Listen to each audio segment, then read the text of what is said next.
ना पायात चप्पल, ना अंगावर महागडी वस्त्रे. सुरकुतलेल्या चेहऱ्यावर केवळ एक निरागस हास्य.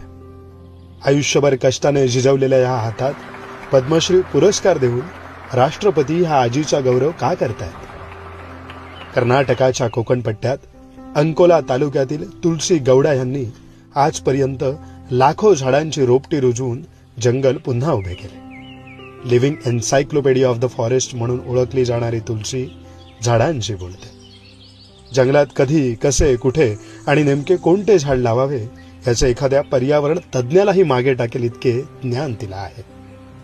कर्नाटकाच्या स्टेट फॉरेस्ट डिपार्टमेंटने तिच्या ह्याच कौशल्यामुळे तिला अनेक वर्षे वृक्ष लागवडीचे काम दिले. तिने लावलेल्या रोपट्यांची आज हजारो वृक्ष बनले आहेत. जग क्लायमेट चेंजच्या विळख्यात सापडले असताना जल, जंगल आणि जमीन हेच जीवन मानून जगणारी ही साधी भोळी रान माणसे आणि त्यांच्या निसर्गपूजक संस्कारांचा हा सन्मान आहे. त्यांच्या जगण्याचा कार्बन फूटप्रिंट 0 आहे आणि आनंद मात्र 100%.